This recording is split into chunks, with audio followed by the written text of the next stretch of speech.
très vite, la section s'est mobilisée contre la politique de Trump. Donc, un mois après son investiture, c'est-à-dire le 20 février, on était déjà dans la rue au moment de la visite du vice-président américain pour dénoncer justement les décrets anti-immigration.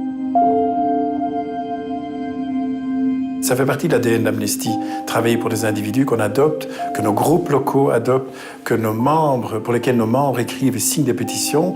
On a récolté des dizaines de milliers de signatures de pétitions dans le marathon des lettres.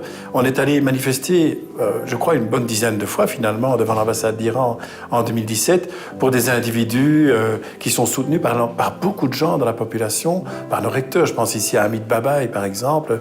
Même chose malheureusement pour M. Jalali. On parlait de peine de mort.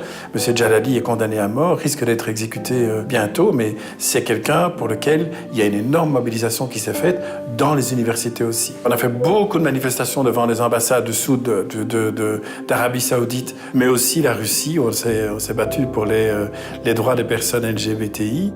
On a aussi fait la tournée des ambassades. Donc, on a été déposé les lettres que nous avions récoltées durant le marathon des lettres de 2016, 136 000 lettres et pétitions recueillies, signatures recueillies. Cette année-ci, il faut savoir qu'on a quand même récolté 255 000 signatures et lettres qui vont être distribuées alors dans un autre tour des ambassades.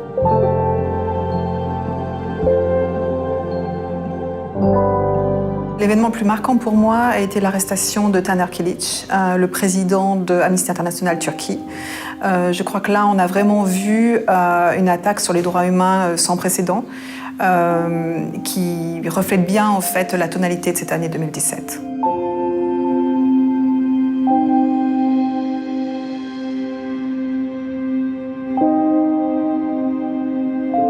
Nous avons par exemple organisé une manifestation devant l'ambassade de Turquie et remis une pétition. Nous avons aussi marqué la journée internationale de la presse le 3 mai. Pendant la deuxième partie de l'année, nous nous sommes retrouvés à plusieurs reprises devant l'ambassade de Turquie. La première fois lors de l'arrestation du président d'Amnesty Turquie. Nous avons également manifesté lorsque notre directrice Amnesty Turquie a été mise en prison.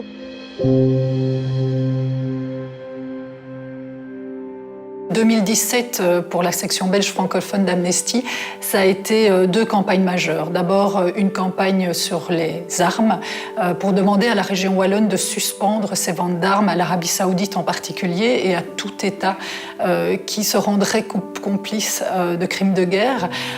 Donc on a lancé cette campagne, on l'a lancée sous le thème Wallonie immorale parce que ce qu'on dénonce dans cette campagne, c'est l'immoralité de la Wallonie aujourd'hui. Alors on l'a illustré avec un coq hardy ensanglanté, un coq hardy dont on demande à la région wallonne et au ministre Boursu en particulier de rendre sa fierté et donc de lui rendre sa fierté en suspendant les ventes d'armes à un pays comme l'Arabie Saoudite. J'ai dit un jour dans une interview que l'Arabie Saoudite c'était un peu un Daesh légal. Et c'est pas loin, quand on voit ce qui s'y passe dans le pays, mais aussi les massacres qui sont commis au Yémen, c'est abominable. Et donc on est tout à fait dans une situation en contradiction avec le décret wallon de vente d'armes.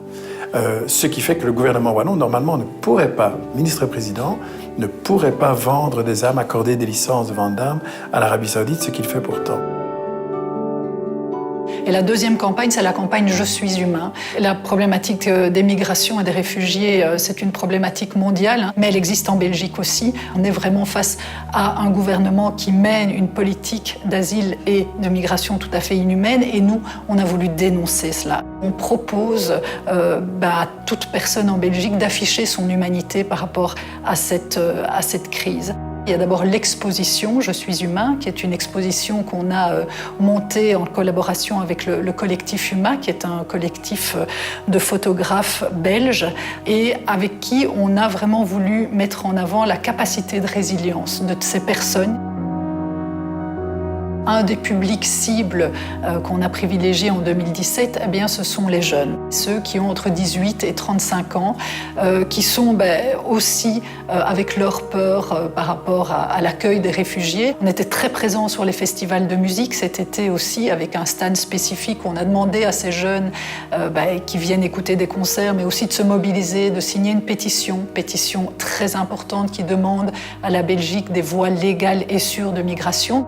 Le concert de U2 cette année était sous la bannière Amnesty. Et puis en fin d'année, la Saint-V cette année, qui elle aussi était aux couleurs de Je suis humain avec Amnesty. Le 20 septembre, la campagne a organisé un événement assez important. Donc c'était dans plus de 20 cafés et bars de Bruxelles, où le but était en fait de faire se rencontrer des artistes belges et artistes réfugiés ou demandeurs d'asile. Plus de 6000 personnes sont venues écouter ces concerts. Les groupes se sont organisés pour distribuer des livrets en fait, qui reprennent les préjugés qu'on a sur la migration. Je crois que ce n'est pas une question de crise des réfugiés, c'est une question de crise dans le management de l'accueil des réfugiés. C'est aussi un discours que l'on tient autour de ça et qui ne fait que engendrer un cycle sans fin comme ça de rejet de l'autre de façon précise lorsqu'il s'agit des migrants, de façon plus générale dès qu'il a une couleur différente. Et ça, c'est quelque chose d'effrayant parce qu'il y a quand même 60 millions de personnes déplacées dans le monde, 20 millions de réfugiés, un tout petit nombre, peut-être 2 millions en Europe, mais c'est déjà trop pour nous. Et donc il va y avoir un travail colossal à faire, non seulement au niveau des lois, au niveau des gouvernements, mais aussi au niveau de l'opinion publique et de ce qu'elle pense. Et là, c'est un travail de très long terme.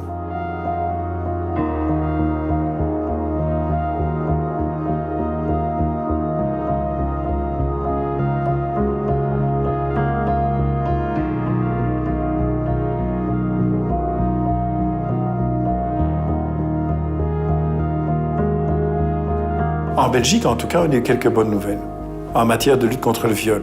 On a enfin un numéro vert, il n'est pas encore pour 24 heures sur 24, mais quand même, il est là.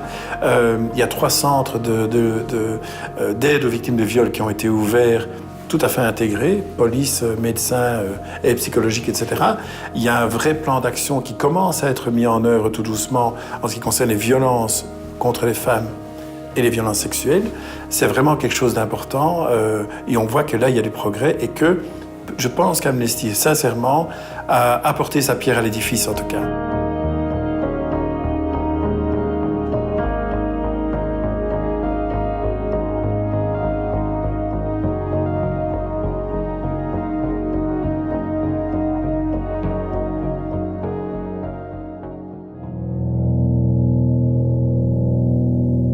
Les actions de sensibilisation et d'éducation aux droits humains, c'était notamment toute une série d'animations, plus de 340 animations menées, assurées en Wallonie et à Bruxelles par une équipe de près d'une 50aine de personnes en début d'année 2017 qui s'est étoffée au fil de l'année suite à des formations, des recrutements et qui était composée en fin d'année 2017 de près de 90 personnes.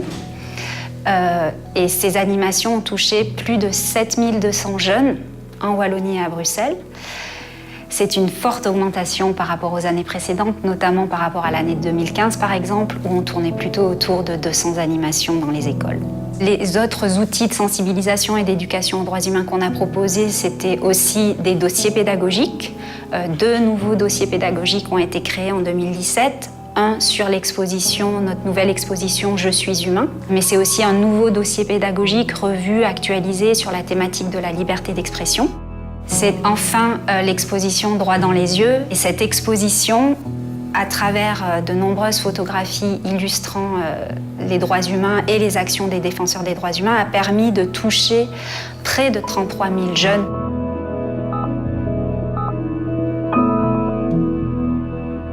Pour la première fois, on a choisi et imaginé et réfléchi à une thématique commune, à des actions communes menées dans tout le pays par des écoles à la fois francophones et néerlandophones.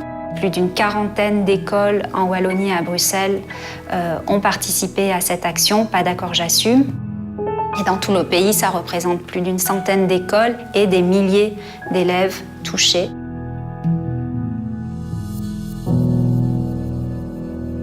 Nos activistes au niveau local sont extrêmement importants et sont très actifs, justement. Nous sommes effectivement très présents lors des grandes manifestations parce que je crois que c'est important, cette solidarité.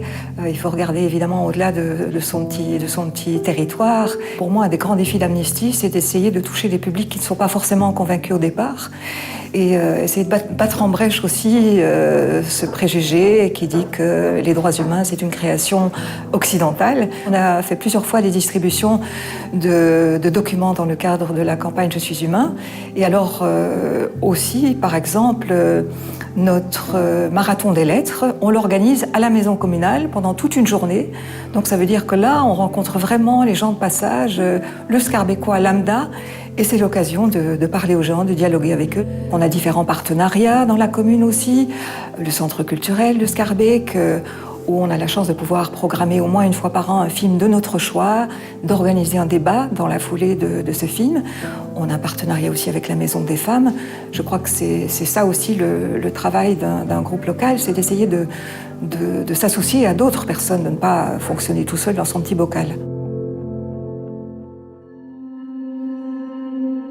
Ces militants eux-mêmes se forment.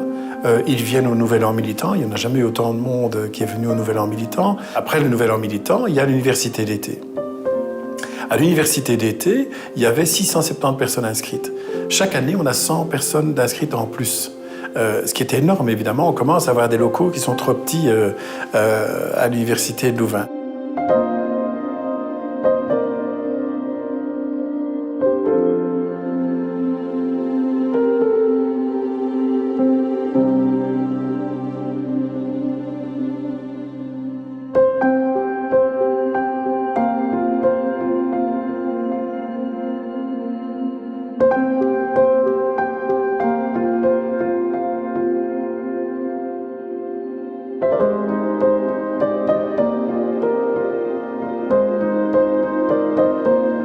En 2017, on a enfin vu l'aboutissement d'un grand projet qui était le rapprochement de AIBF et AI Vlaanderen. Un rapprochement physique, mais aussi un rapprochement en termes de travail en commun. Il était vraiment essentiel de communiquer ensemble sur des décisions qui ont été prises au niveau fédéral, telles que les décisions de Theo Franken, par exemple. Il est bien évident que sur des sujets comme ça, on ne peut pas rester à un niveau régional et qu'on doit absolument travailler ensemble pour pouvoir faire changer les choses.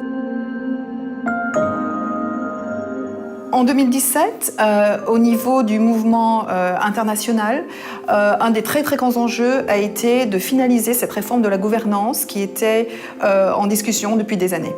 C'était un processus extrêmement long. Ça a été un processus auquel les membres ont contribué de différentes manières, notamment à travers des discussions lors du Nouvel An militant, à travers des rencontres ensemble, à travers une assemblée générale extraordinaire en juillet. Tout ça a permis enfin d'aboutir à des décisions qui ont rajeuni la gouvernance du mouvement, qui vont nous permettre d'être plus flexibles à l'avenir pour prendre nos décisions en commun.